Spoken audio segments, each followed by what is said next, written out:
Hello my darlings and welcome.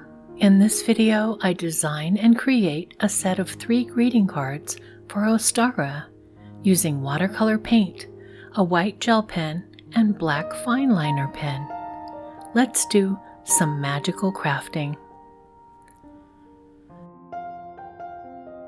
My process to create this set of springtime cards is to cut 3 pieces of watercolor paper to 4 inches by 6 inches and draw out my scenes with pencil.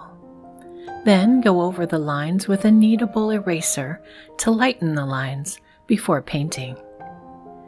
I'm leaving the bottom inch or so of the card blank so that I can add a greeting. If you enjoy my watercolor and art-rich content, kindly leave a like on this video. And if you'd like to see how I set up my watercolor palette, I have a separate video on that process, and I'll leave a link to it below. I'll also leave links to all of the materials I use in this project below as well. This month, I'm making a set of 3 cards for my patrons to celebrate the coming of spring.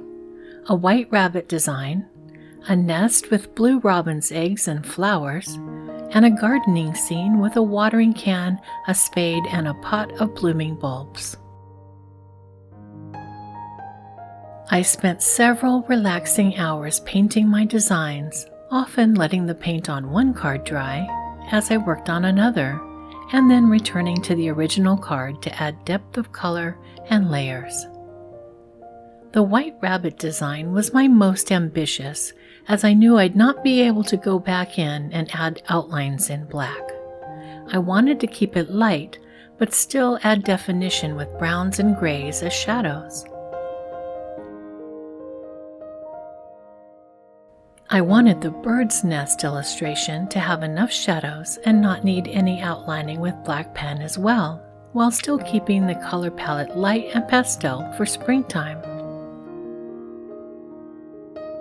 The bulb planting scene was the most straightforward, with bolder color and straighter lines.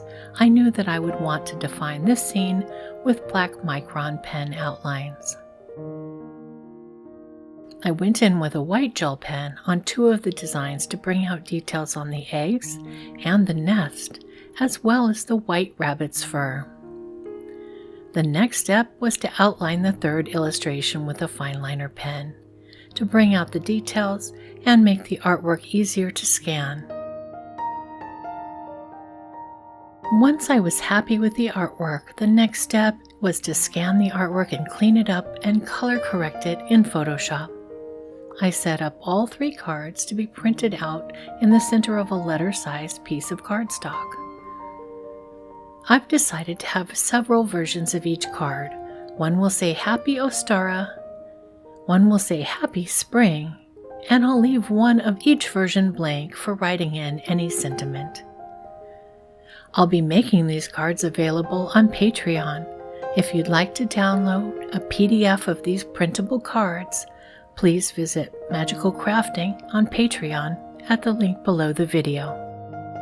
My patrons can download recipes, Book of Shadows pages, artwork, and more, all provided as PDFs. And I continue to add new downloadable content as I do more projects on the channel. The next step was to trim out my cards and fold them. I carefully line up the corners and edges and use a bone folder to get a very sharp crease. A fun final step is to trim the outer corners into a curve. If you have a steady hand, you can do this with a pair of scissors, or you can use a corner cutter tool, or just leave the corner square if you prefer. I hope this video inspires you to create your own Ostara greeting cards. I'd love to become pen pals with my witchy viewers, and if you'd like to share holiday cards, I'll leave my address below. And if you enjoy my watercolor and art-rich content, kindly leave a like on this video. And now I'll leave you to enjoy the rest of the video without further comment.